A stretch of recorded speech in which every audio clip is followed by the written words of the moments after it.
Olá, bom dia. Estamos começando agora mais uma quarta processual, né? Todas as quartas, às 10 da manhã, aqui na ESA, no Instagram da ESA. E hoje a gente vai receber o professor Pedro Rocha, que vai tratar do financiamento de litígios. Acabei de ver aqui que ele já está aqui na live com a gente. Pedro, eu vou enviar aqui o convite para você participar aqui do vídeo ao vivo. Ai, só um minutinho. Aqui. Ele já até me solicitou aqui, tô aceitando.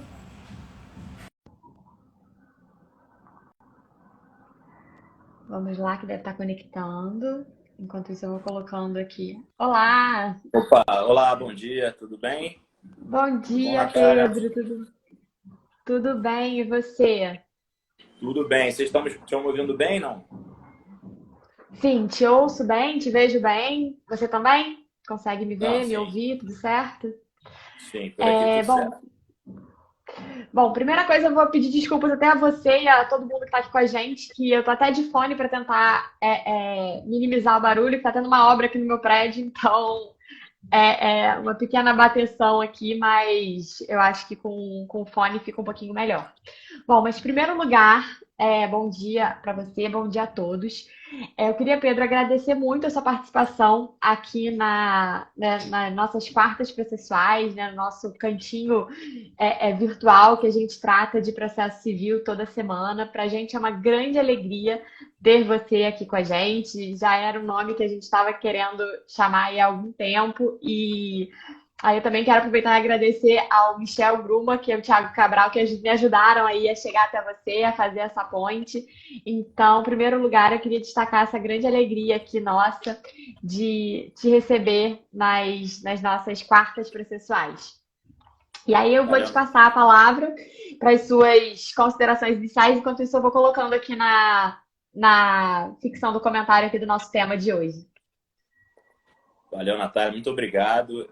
Queria agradecer imensamente o convite, os quartos processuais. Eu já acompanho há um tempo, já vi várias aqui, enfim, tanto com nomes consagrados aqui, tanto com amigos, quanto com nomes consagrados que são amigos. Lembro aqui do Alberto, já teve o Marcelo. Aliás, o Marcelo é coordenador, né, junto com você.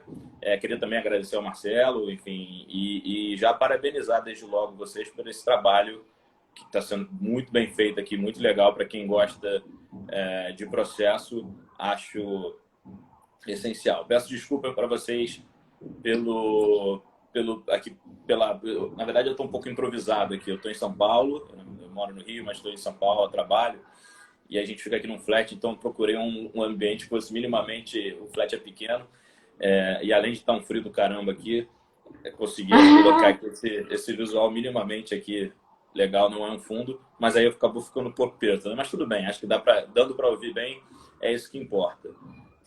Bom, Não, tá dando para ver e para ouvir bem, pode ficar despreocupado. maravilha, maravilha.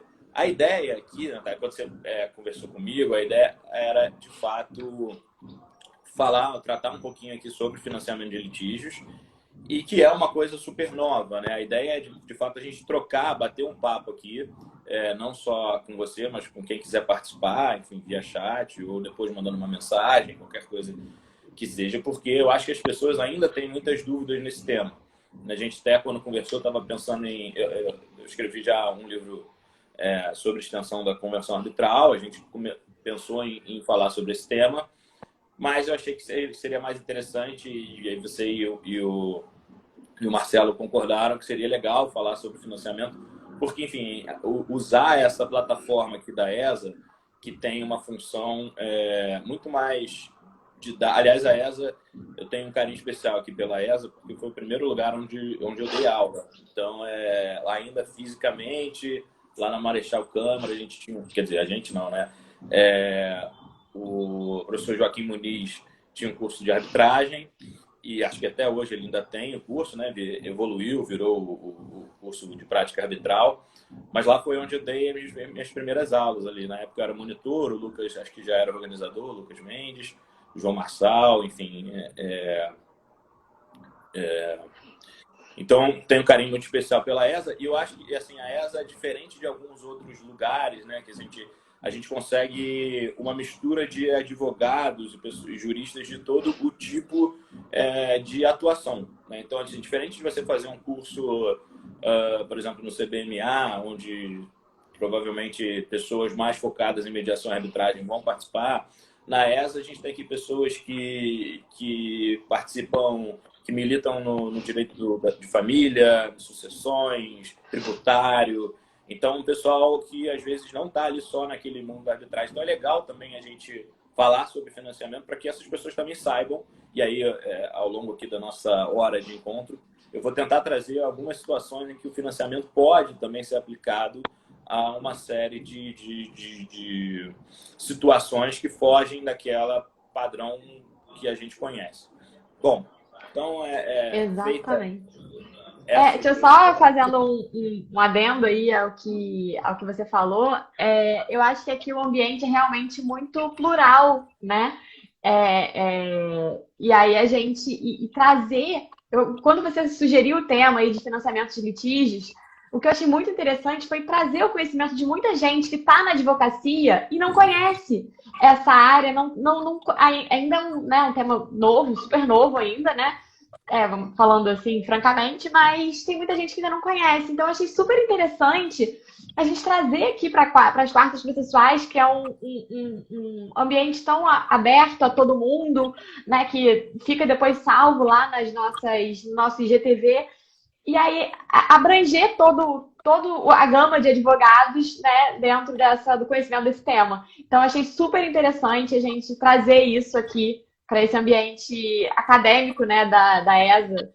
Então, Não, sim. até te agradeço o tema e a oportunidade de tratar disso aqui. Pô, não, que isso, obrigado. Eu que agradeço. Assim, acho que é um espaço muito bom, muito legal para a gente conversar sobre esse tema. E assim, a ideia de fato é fazer uma conversa. Então, por favor, sempre não interrompa aí. Enfim, quando você tiver alguma dúvida ou alguém apontar alguma dúvida e tal, eu vou ficar mais focado aqui na apresentação. Mas, Maravilha. bom, vamos lá. Como já foi bem adiantado, o Instituto do Financiamento da Arbitragem ainda é um instituto novo, não só no Brasil, como no mundo inteiro. Basicamente, se você for parar para pensar, na verdade, ele é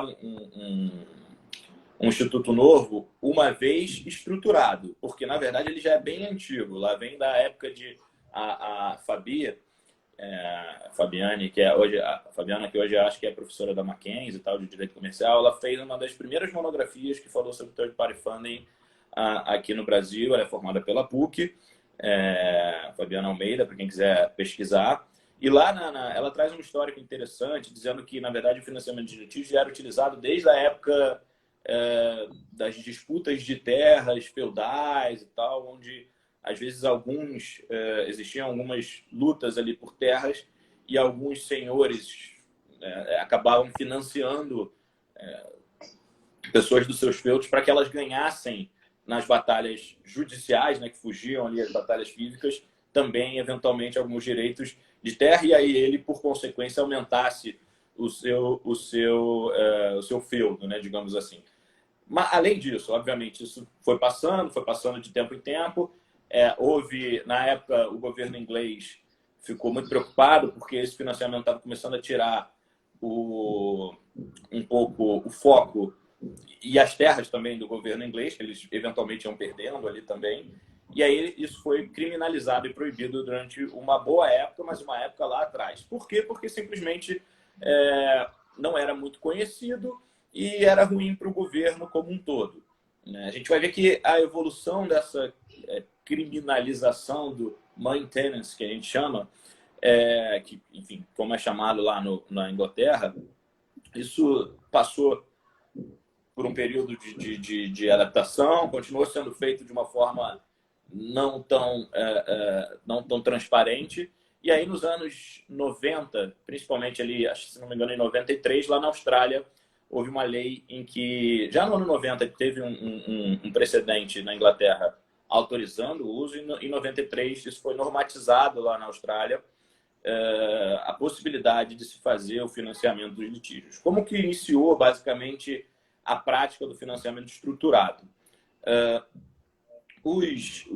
Lá na Austrália, existe muito a utilização do class action, né, que é uma ação que é muito cara para quem... A gente ainda não tem essa ação aqui no Brasil, né, muito embora cada vez se fale mais em arbitragem coletiva, que não é exatamente o que é a class action lá fora. A gente tem aqui nossa CP, mas que é uma ação restrita ali, tem uma legitimidade ativa restrita, então não é exatamente o que é lá fora. Lá fora, muitas essas ações de class action, elas envolvem muito dinheiro, discutido porque normalmente é um direito coletivo em que abrange muitas pessoas, e essas pessoas se juntam e várias vezes alguns próprios escritórios financiam. Existem, quem for pesquisar depois achar esse tema interessante, pode ver que existem vários escritórios focados nisso, né? Focados em achar possíveis temas para class action, achar pessoas que foram atingidas de alguma forma e aí fazer, de fato, fazer o trabalho, colocar as ações em prática e depois eles ganham um FII em cima disso, uma espécie de honorário de êxito. Tá? Então, assim, só que além do custo do advogado, existem outros vários custos, né? Perícia, assistente pericial, eventualmente custas judiciais que possam existir.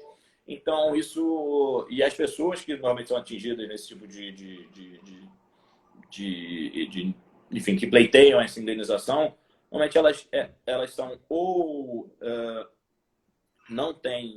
elas não têm situação financeira para poder arcar com isso, ou simplesmente elas não querem correr o risco de arcar com isso e preferem que uma terceira pessoa venha e arque com isso, e ela entra numa espécie de risco zero, ou seja, ela já tem um advogado, ela já tem quem paga as custas, e aí ela vai, se bater lá na frente, bateu, ela ganha dinheiro, se não bater também ela não perdeu um dinheiro.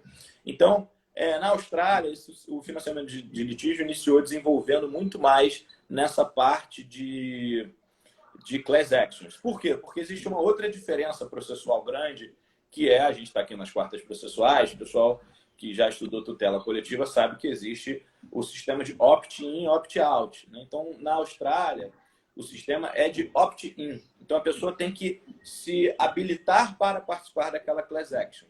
Aqui no Brasil, não. Aqui no Brasil, se o MP, lá, por exemplo, entra com uma ACP e você está dentro daquele coletivo que foi atingido, você está automaticamente participando daquela ACP. É óbvio, existem... se for julgado por falta de provas, enfim, tem algumas exceções, mas fato é que você automaticamente já está colocado lá. Lá na Austrália, não. Lá na Austrália é opt-in. Então, você tem que dizer que quer participar daquela class action. Isso facilitava com que o financiador também alcançasse a pessoa o suposto cliente dele, né? Porque a pessoa, ao se habilitar ou ao procurar o escritório que está organizando, ou até se habilitar eventualmente nos autos judiciais, ela já deixava lá as suas informações básicas e aí o financiador podia entrar em contato com ela para saber, olha, já sabia o nome dela, o endereço, enfim, poderia conversar e propor lá o financiamento. Então é um pouquinho diferente, a gente não vê muito financiamento de litígio no Brasil, principalmente por causa disso. A gente não sabe, né, nós financiadores aqui não sabemos quem são os atingidos, pelo menos prima facie, né, pelo menos de início. Lá fora tem essa facilidade. Então esse instituto foi muito desenvolvido lá fora pela class action, depois ele foi aumentando o seu escopo, o pessoal foi vendo que dava um resultado interessante e hoje em dia ele é super desenvolvido nos Estados Unidos, na Austrália, em Londres, enfim. Existem várias jurisdições em que ele é super desenvolvido. Aqui no Brasil, ele se iniciou basicamente com... Existem duas modalidades já conhecidas há muito tempo por quem trabalha com direito aqui no Brasil, que é a compra e venda de precatórios, né, que também faz parte do financiamento de litígios. Hoje, quando a gente fala, não, eu com várias pessoas que não conhecem ainda direito de financiamento de litígio, eu falo, não, eu trabalho com financiamento de litígio. Eu penso, compra e venda de precatório, né, e tal.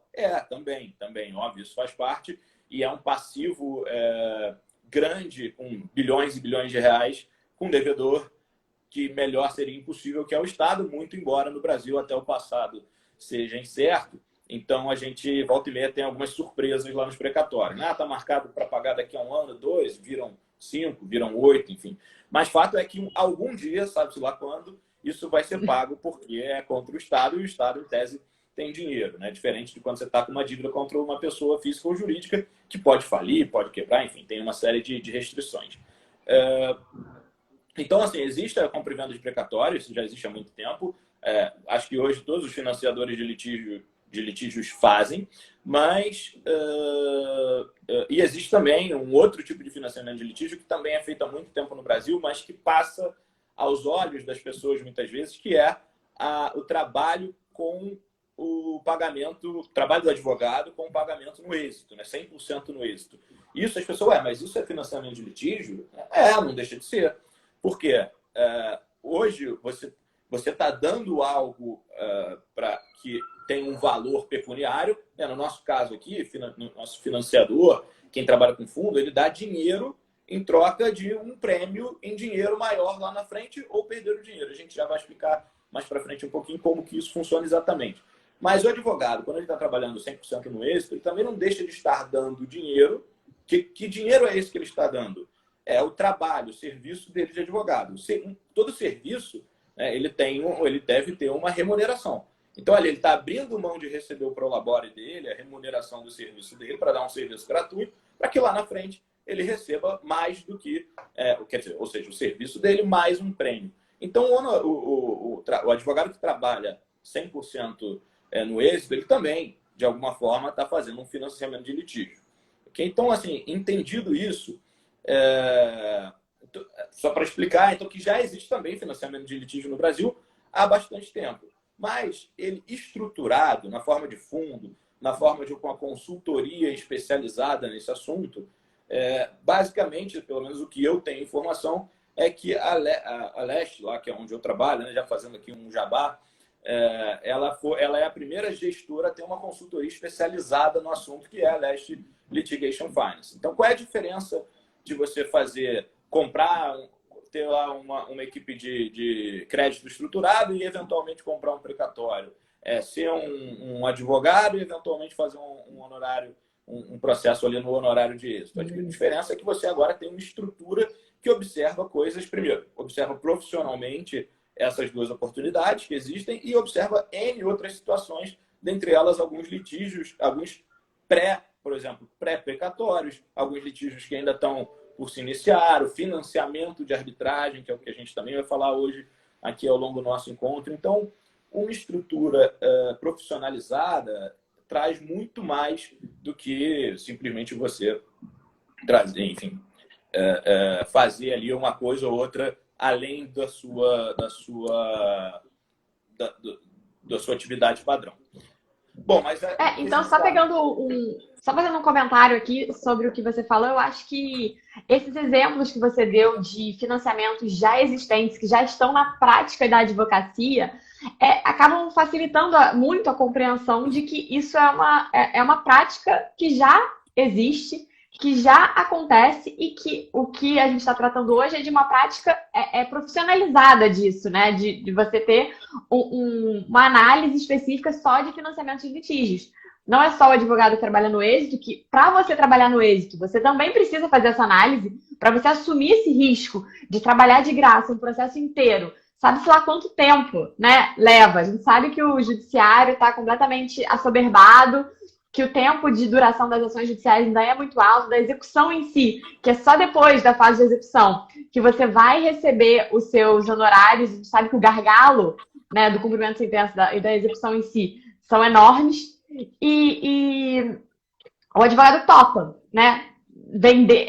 Dar o trabalho dele, quanto ele não cobraria por cada peça, quanto ele não cobraria na hora trabalhada, e aí ele está sendo sócio, né, daquele cliente e optando, examinando, falando, olha, realmente, esse caso eu tenho X% de chance de ganhar, eu sei que a jurisprudência toda é favorável, eu sei que eu tenho chance de ganhar entre X e Y, então eu topo ganhar no êxito. É a mesma coisa em relação à aquisição dos precatórios. Então, é uma coisa que já traz o financiamento de litígio, que uma primeira análise pode parecer uma coisa complexa, fora da praxe da advocacia, mas não, está aqui, está enraizada. Então, eu achei isso realmente muito interessante, já para a gente contextualizar e mostrar que isso já existe e que muitos que nos assistem aqui já fazem.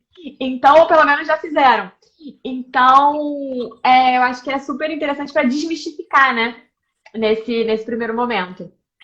Exatamente, exatamente. Eu acho que esse é o ponto, né? Assim, assim, as pessoas falam, caramba, financiamento de litígio é uma coisa nova e tal. Na verdade, não, né? E às vezes, muitas vezes, você, como advogado, faz e nem sabe, né? Nem sabe. Agora passou a saber. E assim, acho que você Exato. falou muito interessante, porque também é um trade, né? A partir do momento que você, assim, quem estuda economia, análise econômica, não só do direito, mas economia como um todo, sabe que, na verdade, tudo, a energia que você gasta é sempre uma troca. Né? Ou seja, para você tá advogando numa causa 100% no êxito, você está abrindo mão de advogar numa causa que você vai ganhar dinheiro no prolabore. Seja ela a própria causa que você optou em trazer 100% no êxito, seja ela uma outra causa.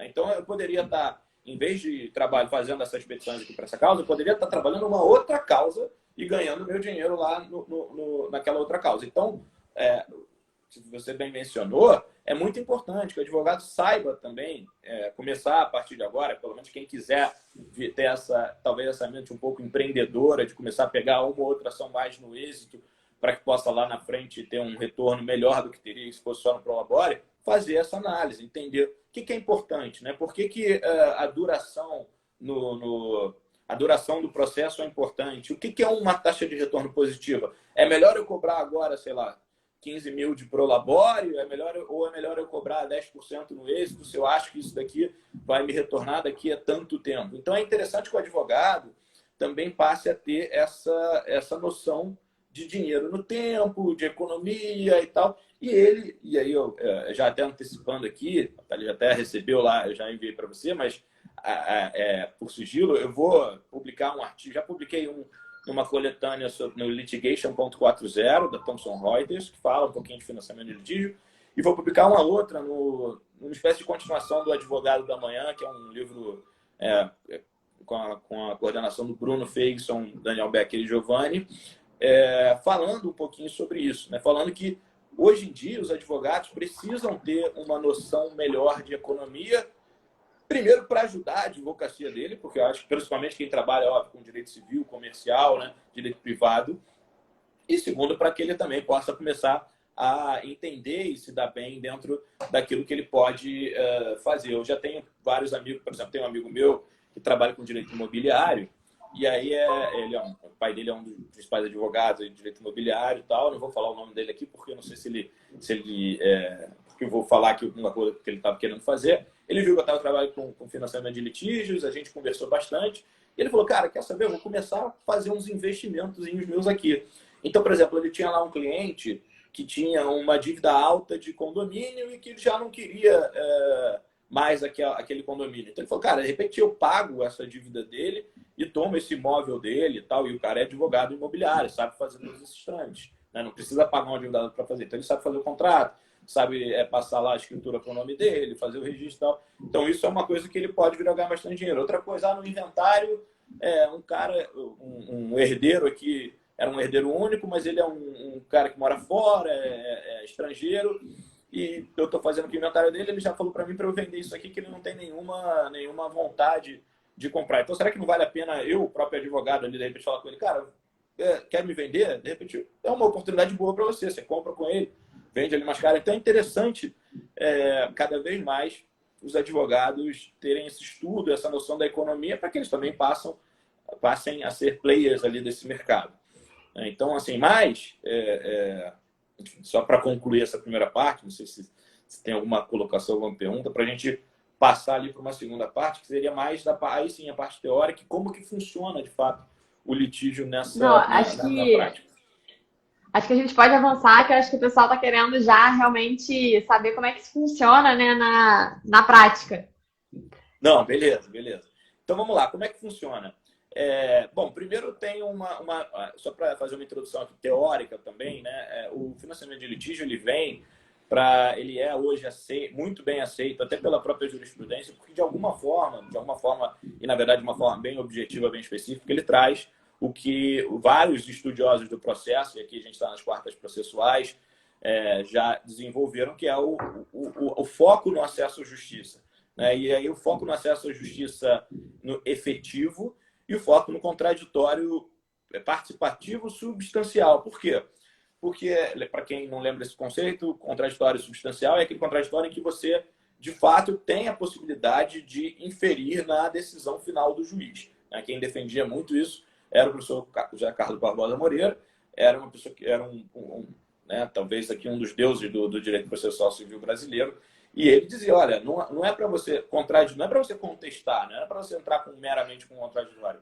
A parte tem que ter a possibilidade de influenciar na decisão do juiz. E daí vem vários outros princípios, como, por exemplo, o princípio da não surpresa, né? Ele advém disso, né? O juiz não pode dar uma decisão surpresa sem que as partes tenham participado e debatido aquele tema, dentre milhões de outros princípios do direito processual. Mas fato é que o financiador de litígio ele vem para equiparar um pouco as partes. Então, quando você tem uma parte que tem muito poder, muita energia, muito poder aquisitivo, e você tem uma parte que está ali prejudicada, né? Às vezes a pessoa teve um problema com a pandemia, perdeu dinheiro, o fluxo de caixa está baixo, a empresa faliu, enfim, ou até mesmo uma pessoa física, né? Às vezes o cara é um franqueado, está ali fazendo parte de um... Aliás, o contrato de franquia já foi um contrato que deu bastante problema em relação à arbitragem também, por uma série de questões de consensualidade e tal. Mas fato é que pode acontecer.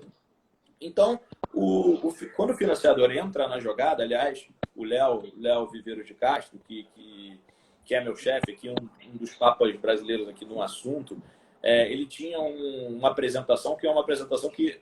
Ele fez muita apresentação no início, em 2016, ali, quando a gente estava começando a estruturar a Last Litigation Finance, e ele na apresentação dele tinha eu acho que era um leãozinho, que eu acho que era o Simba, que representava a pessoa antes do financiamento, e depois um leão gigante, que era a pessoa depois do financiamento, né? Então, por exemplo, se eu, Pedro Rocha, que pessoa física, vou ter que entrar com uma arbitragem, sei lá, vamos supor que eu prestei como advogado um contrato para Petrobras, que eu tinha lá 10% de honorário de êxito numa puta causa e tal.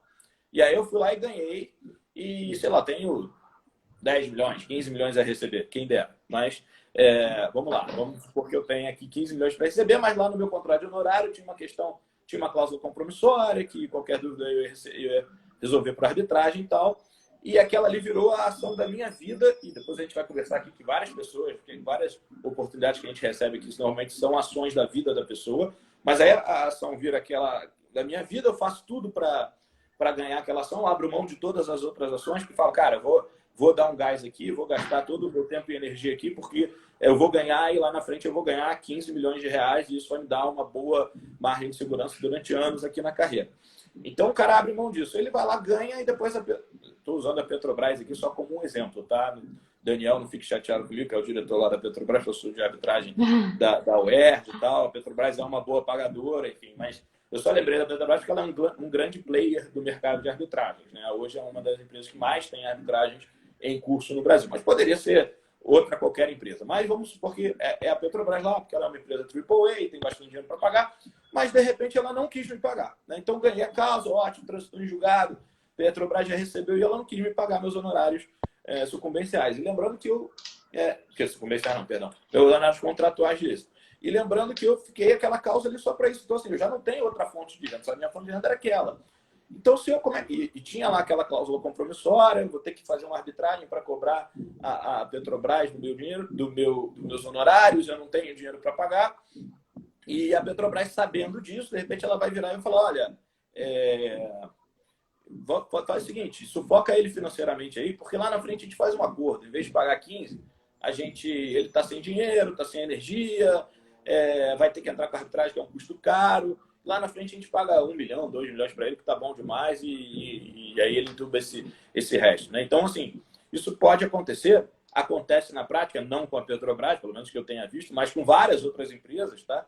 E não só com advogados, né? A gente está aqui na ESA falando com os advogados, aliás, a seção de direitos creditórios advindos de honorários de sucumbência e honorários contratuais é cada vez maior. Os próprios advogados, para se capitalizar, eles não querem, por 2 motivos, tá, principais. E aqui eu estou abrindo um parênteses daquele meu exemplo que eu estava dando.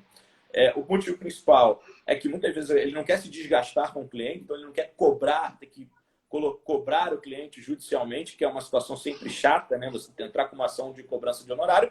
Então, você vende isso para um terceiro e aí você fala para o seu cliente, olha, sinto muito, já vendi isso para um fundo que comprou e aí agora você se vê lá com ele. Então, essa é uma situação. Outra situação é porque simplesmente a pessoa precisa de caixa, quer antecipar alguma coisa, tem alguma oportunidade, ou simplesmente não está sem saco de ter que ficar executando aquela ação do próprio escritório, quer focar em pegar novos clientes e tal. Então, a gente vê cada vez mais advogados procurando a gente aqui na Leste para vender eventuais honorários de sucumbência, honorários contratuais e N outros créditos que são muito bem-vindos aqui também. Mas voltando lá para o nosso exemplo. Então, eu estou lá, não tenho dinheiro, não tenho energia, vou ter que, se não existir o financiamento, eu vou ter que acabar aceitando aquela proposta da Petrobras, porque não tem outra solução. Agora não, agora eu posso, agora quando eu digo, né, agora que existem fundos estruturados nisso, eu posso bater lá na porta da Leste ou de N e outros fundos que hoje em dia existem e falar, olha, eu tenho essa causa, eu não tenho dinheiro para pagar, vocês querem me financiar? E aí eu, que sou lá naquele slide que a gente estava falando do Léo, um leãozinho Simba, né, pequenininho contra a grande Petrobras, passo a ser, peraí, agora eu tenho um fundo que obviamente não chega nem perto de ter o dinheiro da Petrobras, mas tem bastante dinheiro para garantir que eu vá ter nesse litígio um acesso à justiça, um contraditório substancial a ponto de conseguir bater de frente, de igual para igual com a Petrobras e lá na frente ganhar meu dinheiro. Então, trazendo aqui para o direito processual, o financiador de litígios, ele traz efetividade ao processo também, muitas vezes, né? Principalmente nessa modalidade de financiamento e não de aquisição de direito creditório, que são duas modalidades que a gente vai falar a partir de agora, são bem diferentes uma da outra, mas ambas são feitas pelo financiador de litígio. Então, assim, fechado esse parágrafo aqui sobre a importância do financiador também para a prática do direito como um todo e o acesso à justiça, a gente pode falar um pouquinho das modalidades aqui de financiamento, tá? Como se dá, como que elas ocorrem. Basicamente, existem duas modalidades mais conhecidas de financiamento de litígios, padrões, né? Standard, digamos assim. Sempre nas minhas apresentações, quando eu estou fazendo algum pitch pela Leste, ou alguém me pergunta alguma coisa, eu falo, olha, aqui, né, na Leste, ou em qualquer outro fundo, ou a maioria, pelo menos a maioria deles, a gente faz qualquer coisa que esteja relacionado à parte pecuniária, à parte financeira e um litígio. Então, assim, não precisa necessariamente ser um financiamento de arbitragem ou a venda do seu direito creditório. Pode ser uma questão de formalizar um seguro-garantia judicial, pode ser uma questão de deep finance para uma empresa que está em recuperação judicial. Quem não sabe, deep finance é uma espécie de financiamento para empresas especificamente que estão em recuperação judicial. Pode ser aquisição de portfólio de empresa. Então, às vezes, a empresa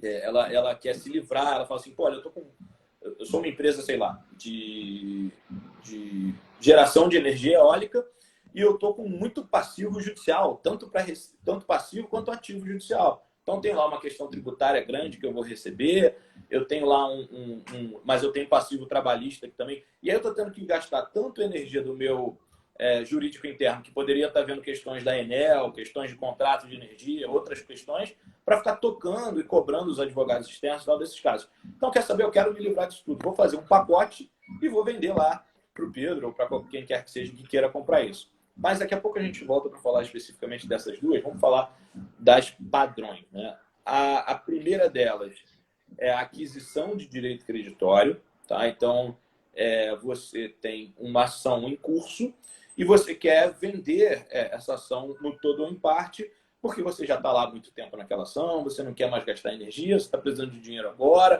ou N outros você simplesmente quer vender. E aí você pode procurar a gente e falar, olha, eu tenho essa ação e eu quero vender quanto que vocês pagam. E a gente vai fazer uma espécie de um valuation da situação para entender. E aí, o pagamento pode se dar, as estruturas aqui que são feitas no financiamento de litígio, são milhões e milhões, né? Então, o pagamento pode ser cash à vista, né, que a gente chama ali na cabeça. Eu falo, naquele meu exemplo lá, 15 milhões, tá? Contra a Petrobras. Olha só, eu quero vender esse crédito, não quero nem saber mais dele, porque isso já me deu muita dor de cabeça.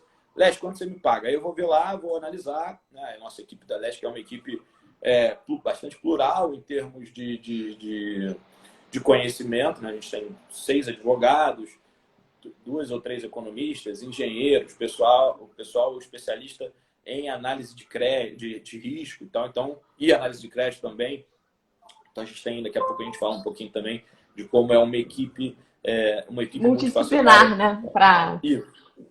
Exatamente, como uma equipe multidisciplinar é importante. Mas assim, voltando. Então eu vou lá, vou fazer aquela análise, vou virar e falar, olha, Pedro para Pedro, né? Assim, olha, Pedro, você está dizendo que você tem 15 milhões, mas a gente entende que, na verdade, seus honorários de êxito de 1% não chegam a 15, chegam a 12. Né? A gente, obviamente, vai mostrar, a gente não está ali chutando, né? Vai mostrar o porquê. E, então, desses 12, a gente vai te pagar, a gente acha que você vai receber isso em 4, 5 anos, a gente vai te pagar ali. Gente, isso é 100% chute, tá? Isso tem que ser parado e feito, até porque eu não sou engenheiro, embora tenha alguma noção mínima de economia, também não sei, devo saber 1% de economia. Então, isso eu deixo para a parte lá para o pessoal do risco, o pessoal da engenharia que faz esses cálculos. Mas vamos supor aqui. Então, eu vou virar e falar, Pedro, eu vou te pagar 8 milhões por esses 12, que eu acho que você vai receber daqui a 4, 5 anos, e tem o risco de você perder. Aliás, isso é muito importante, já abrir esse parêntese aqui, tá? Todo o financiamento de litígio, pelo menos feito por nós lá, é não recourse, ou seja, o risco é todo do financiador.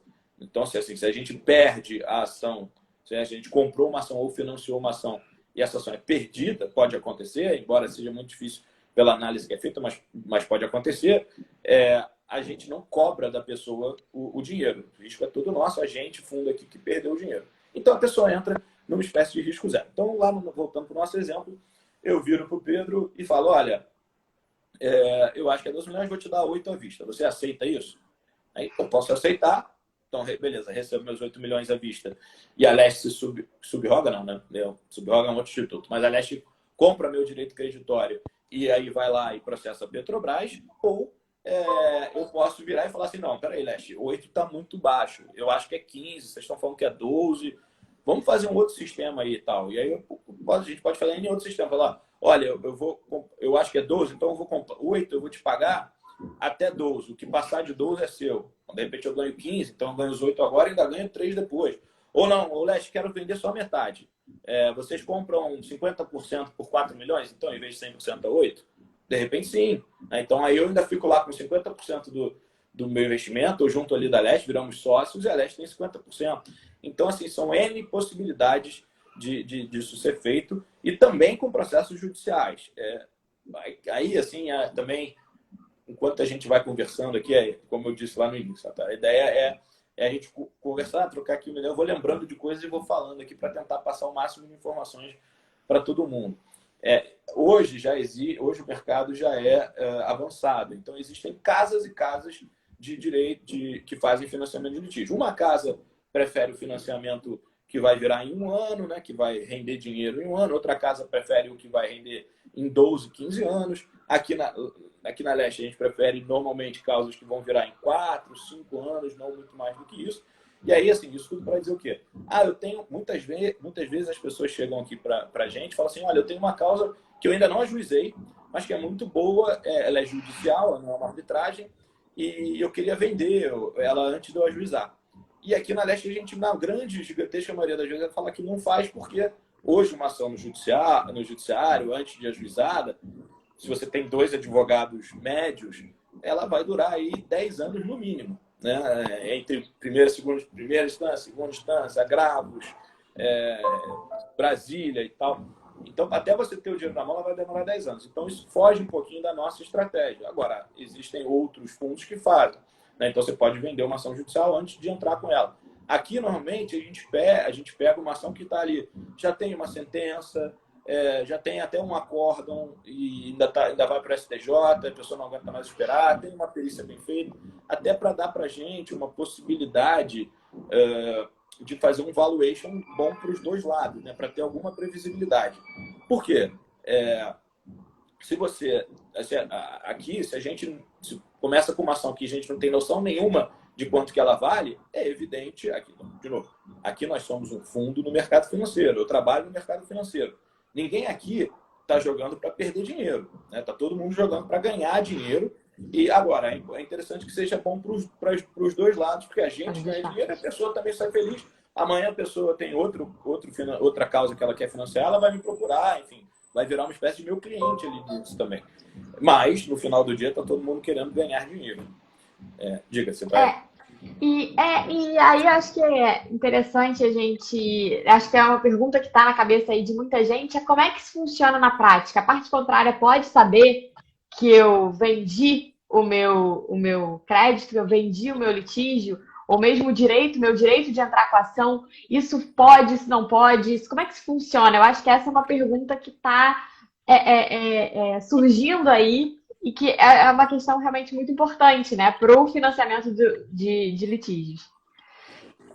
Muito bem antecipado aqui. Acho que esse é um ponto-chave, né, que a gente chama de disclosure, né, que a gente chama, e aí o financiador é obrigado a avisar, não é obrigado a avisar, como que isso funciona na prática? Aqui na Leste, a gente tem a política de sempre avisar. Por quê? Porque a gente acha que essa é a forma mais segura da gente ter o nosso crédito lá na frente. Porque, na verdade, assim, vamos supor, num financiamento de arbitragem, né? A gente sabe que na arbitragem o impedimento e suspeição do árbitro, ele é muito delicado. Então, assim, a parte que vai perder, ela vai tentar fazer de tudo, né? Normalmente, infelizmente, as partes ainda tentam, assim, de tudo para anular a arbitragem. E se você, por exemplo, se ela descobre que tinha um fundo financiando e que esse fundo, na verdade, tem um sócio que era primo do irmão do tio, do árbitro e tal, não sei o quê, ele já vai tentar ali uma ação anulatória. Então, a gente, daqui na Leste, a gente avisa tudo. A gente fala, compramos, adquirimos, porque para que se tenha alguma discussão, tenha logo ali e seja resolvido ali, e não lá na frente, tal, para ter uma surpresa. Mas, fato é que, na prática, não existe ainda uma obrigatoriedade de se avisar. Tá?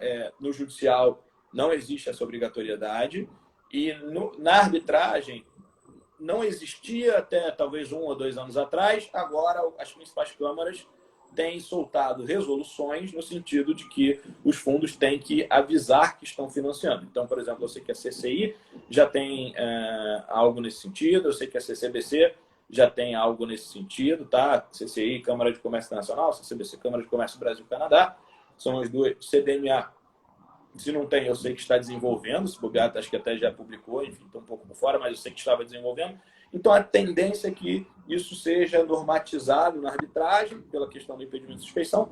No judiciário, pode até não ser avisado. Agora, é muito pouco provável que o fundo queira correr esse risco, por quê? E aí vem uma questão de uma análise um pouco mais econômica também. Se eu não aviso em juízo que eu comprei e adquiri um direito creditório, a parte que estava antes lá vai seguir lá. E aí, quando ela ganhar a causa, a parte perdedora vai pagar para ela e ela vai ter que pagar para o fundo. Né? Porque o fundo não está lá habilitado nos autos. Né? Então, o fundo tem um risco de crédito muito grande. Porque vamos supor que a parte pague para o legitimado ativo lá, a parte processual, e depois essa parte processual não pague para o fundo. Né? Ela pode falar, não, vou dar um calote no fundo. Então o fundo fica com esse risco de crédito. Como que ele se livra desse risco de crédito? Se habilitando nos autos. Então ele fala, olha, juiz, comprei aqui esse crédito, eu sou a parte agora, e o devedor lá vai ter que pagar para mim. Tá? Se ele pagar para outra parte, ele está pagando errado. Vai ter que pagar para mim. Óbvio, né? A gente tem a questão processual de que a cessão não altera a legitimidade das partes. Até para evitar fraude, para evitar que a pessoa fale, não, vendi para aquele fundo ali, não sou mais parte. Não, você continua sendo parte ali e tal, na ação. Mas fato é que se lá na frente o fundo ganhar, ele pode receber direto sem esse risco de crédito de ter que passar por um terceiro que muitas vezes está mal de dinheiro ou por isso que ele fez o financiamento, precisou vender o crédito. Então, E na sua experiência prática, Pedro, como é que isso funciona dentro do judiciário? Porque, assim, muitas vezes, se você não avisar, óbvio que realmente é muito mais seguro para o fundo, para o próprio fundo, né? Ter isso avisado, a parte, se você, por acaso, não avisar, a parte pode achar que está lutando, tá brigando com Simba, quando, na verdade, ela está brigando com um grande leão. Ela pode falar, eu vou seguir... Vou por estratégia, cansar essa parte, vou por estratégia pro STJ, pro STF, vou fazer o que eu tiver que fazer, porque eu sei que ele não vai ter fôlego para levar isso até o final. Eu sei que ele não vai ter fôlego e ele vai acabar desistindo aí no meio do caminho e aí eu vou ter, abrir, aí voltando aquele exemplo seu lá da Petrobras, ele vai ter fôlego e aí eu vou conseguir pagar um valor muito menor, justamente porque eu vou asfixiar essa parte. Então, isso como estratégia, se eu não sei com quem eu estou brigando, isso de certa forma você acha que isso pode cercear o direito de defesa, ou enfim, a participação, a paridade de armas ali daquele litígio? E aí a pergunta originária, né, que eu acabei enveredando aqui, que é tão interessante o tema, que vão surgindo várias coisas assim na nossa cabeça. E aí, como é que você tem visto isso na prática, né? Quando você ingressa, o fundo ingressa, informa, qual é a receptividade dos juízes? Como é um tema novo, né? Muitos não devem estar muito familiarizados ainda com esse tema, e aí aqui pode surgir algum tipo de receio, né, das pessoas de fazerem de cederem, de venderem, enfim, os seus créditos. Sim. Bom, acho que todas essas ponderações são super interessantes, tá? Vamos lá. Essa ponderação ela é mais importante, eu acho, para o lado do financiador do que da parte contrária. Porque, assim, se a parte contrária, se ela sabe que tem um financiador atrás ou não, eu acho que isso não altera a esfera jurídica daquele caso, né? Existe um direito que está sendo debatido.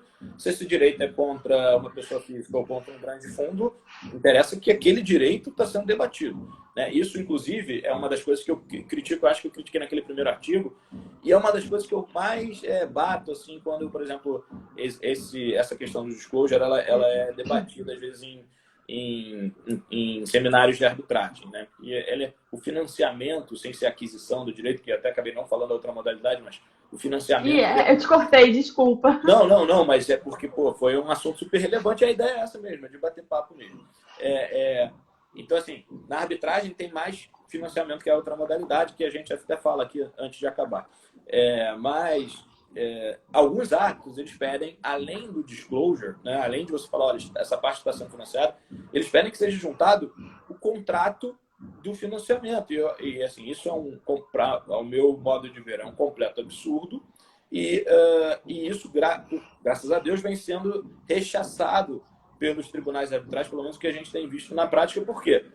Porque uma coisa é eu querer saber que tem uma parte por trás daquela parte financiando para fins única e exclusivamente de impedimento do ato, né? Ou impedimento de um juiz também, pode ser. Pode ser que, sei lá, o Itaú, que é um banco muito grande, eu nem sei se eles têm área de financiamento de litígio, mas pode ser que tenham, compre um direito um direito creditório judicial e, de repente, aquele juiz ali, ele tem alguma família, é cliente do Itaú, sei lá, alguma coisa pode surgir. Então, para esse tipo de informação é importante. Para quê? Para impedimento e suspeição de árbitro/juiz.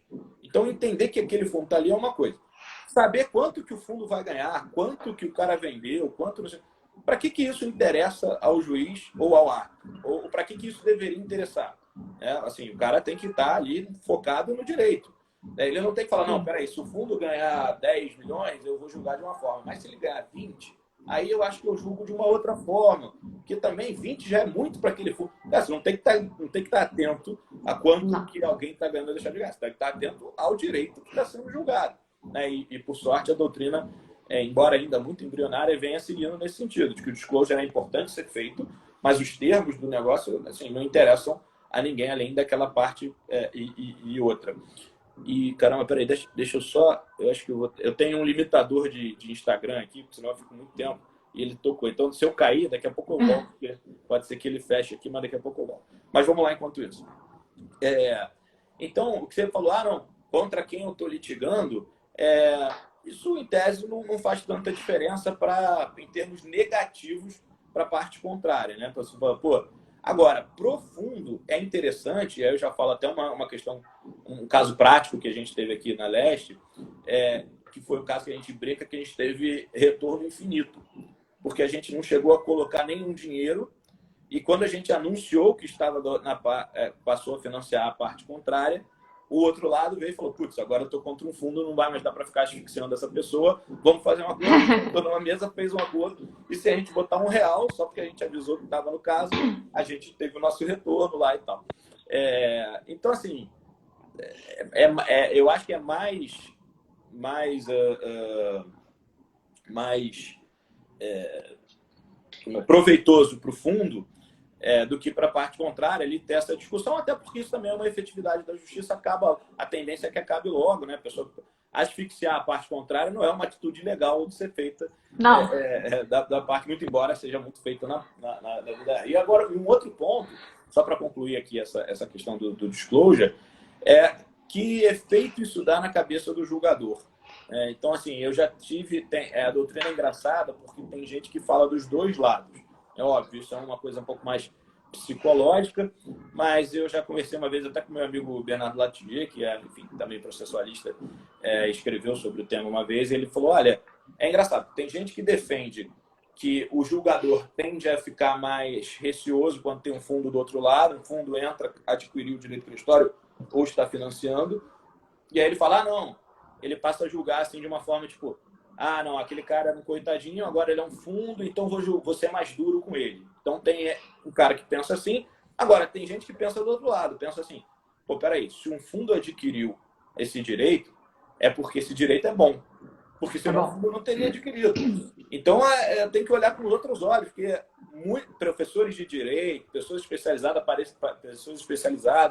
pareceristas, já entenderam que esse direito é bom. E aí, será que o juiz aqui vai entender que ele está errado?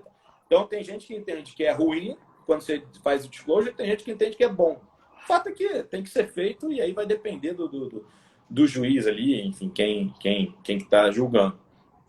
Mas é uma questão muito interessante, tá? Essa questão do disclosure, do limite do disclosure, é uma questão que está em voga aí cada vez mais e o pessoal tem discutido. Quando eu digo pessoal, digo a doutrina, né? A jurisprudência tem discutido isso. Deixa eu só, como eu sei que a gente já está aqui numa reta final, é 1 hora, né? Depois dela encerra. Eu vou só complementar aquela questão da modalidade, que eu acho que é importante o pessoal entender que é bem básico, que é adquirir o direito crestório, que eu acho que a maioria das vezes a gente já falou, que é quando o fundo compra o seu direito, tá? Então ele te dá um dinheiro à vista, esse dinheiro é seu, você faz o que você quiser com ele, e o fundo passa a ser parte, porque ele passa a ser dono do direito, e ele entra no caso, eventualmente, se ele perder, ele pode ser condenado em honorário de sucumbência, porque ele comprou o caso, ele é parte, ele está ali, passou a ser uma parte naquela relação jurídica, autor e réu, ele passou a ser um autor ou réu. Isso é uma modalidade. Totalmente diferente dessa modalidade é o financiamento de litígio. Então, uma é a aquisição do direito creditório. A outra é o financiamento. O financiamento funciona como? No meu exemplo lá da Petrobras. Eu procurei a Leste e falei, Leste, eu quero ser parte. Eu continuo sendo parte, quero ganhar. Mas eu não tenho dinheiro para pagar os custos. Você pode pagar os custos para mim? E aí a Leste vai fazer uma análise e falar, Pedro, olha, pago todos os seus custos até um cap X, né, vamos botar aí, até um cap de 2, 3 milhões de reais, 2 milhões, não, para 15. Mas se eu ganhar, você vai me devolver esses 2 milhões mais X%, ou o que for maior, enfim. Aí vai ser a questão contratual.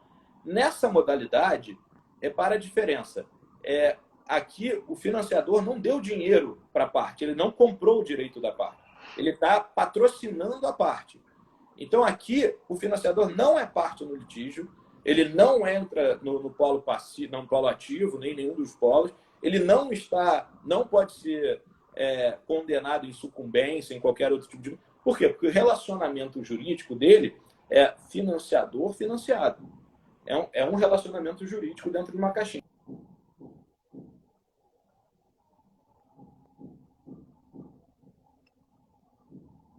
Voltou? Voltou. Ah, tá, desculpa, é porque tinha caído lá por causa do livro. Vamos lá. Então, esse está dentro de uma caixinha. Então, dentro de uma outra caixinha, que é um outro relacionamento jurídico, o autor real. Meu relacionamento jurídico com a Petrobras continua sendo meu relacionamento jurídico com a Petrobras. Meu relacionamento jurídico com a Leste, que está pagando meus custos, é outra coisa. Então, são duas coisas diferentes. Então, no financiamento, o dinheiro ele é por conta e ordem. Então, eu viro para a Leste e falo, a Leste não me dá o dinheiro, não dá o dinheiro na minha mão e eu faço o que eu quiser com ele. Ela define um cap e eu falo, olha, eu quero contratar o pessoal da Dânimo como meu advogado. Eu quero contratar o Silvio Simonaz como meu perito. A Leste vai lá e paga os honorários. A Câmara Arbitral está me cobrando tantos 800 mil de custas e honorários de ato. A Leste vai lá e paga aquele financiamento. Então, é diferente, né? A Leste aqui não está sendo parte, não comprou direito nenhum. Ela está só te financiando, te patrocinando. Então, isso é importante, o entendimento dessas duas modalidades, porque os reflexos delas são totalmente diferentes, né? Uma, você é dono do direito, parte, pode pagar o honorário comercial, o seu relacionamento jurídico passa a ser também com real e tal, na aquisição de direito creditório. E na outra, para concluir, no financiamento, não, você não é parte, você não tem um relacionamento direto com o réu, você não pode ser condenado a pagar honorário de sucumbência exatamente porque você não é parte. Tal. Então, são coisas, modalidades de financiamento totalmente diferentes, fora isso, em outras que a gente já comentou aqui durante o encontro. Né? Depois a gente pode até fazer um outro para a gente falar um pouquinho mais. Pedro, isso que eu ia falar, o tempo passa muito rápido e, assim, um assunto tão importante como é o financiamento de litígios e que muita gente já tem muitas dúvidas, né? Realmente uma hora não dá para nada. A gente nem conseguiu entrar aí no tema final, né? Que seriam os próximos passos aí do financiamento de litígios, mas a gente já está realmente se encaminhando aí para os 3 últimos minutinhos. E aí eu já queria aproveitar a oportunidade para te agradecer muito e já fica o convite para a gente tratar ou finalizar esse assunto, falar um pouco mais de financiamento de litígio, porque realmente tem mais a ser tratado. Ou então para falar de qualquer tema, porque realmente é sempre muito bom te ouvir, né? Você tem uma fluência, exemplos práticos, então assim, realmente a gente aprende muito. Eu mesmo aprendi muito aqui hoje, tenho certeza que o pessoal que acompanhou a gente aqui nessa horinha da live das partes processuais também. E aproveitar também para já fazer o convite para você participar da nossa obra coletiva das cartas processuais, que a gente já fez o primeiro volume e aí já está terminando aí de coletar o material para o nosso segundo volume, aí vários processualistas importantes que tiveram aqui com a gente e aí estamos escrevendo para a gente transformar essas lives, né, que não só ficam salvas lá, o material de estudo que é muito rico, mas também a gente transformar isso em papel, em coisa física para consulta, enfim. Aí, enfim, também já fica o convite, óbvio que eu vou formalizar, mas já fica por aqui essa importância desse tema e a nossa vontade de ter você também na nossa obra coletiva. Poxa, que legal, fico super feliz, óbvio, já aceito de plano e vamos marcar sim, vamos marcar tanto outras lives aí, a gente pode falar de arbitragem, de processo civil também, ou ODR, enfim, acho que tem N outros assuntos aqui para a gente conversar. E obrigado, fico super feliz, mais uma vez agradeço pelo convite da ESA, na sua pessoa, na pessoa do Marcelo, enfim, do Sérgio Coelho também, que é um dos diretores aí da ESA, são pessoas queridas, amigos, que estão, Rafael Miranda na parte de seguro, enfim, tem muita gente boa aí na ESA. E estou super dentro aí, aceito super o convite, muito obrigado. Vamos tocar, vamos botar isso para frente aí. Maravilha, Pedro, super obrigada. Um beijo, tchau, Valeu, tchau. um beijão, tchau, tchau. Obrigado por todo mundo aí que assistiu. Tchau, tchau.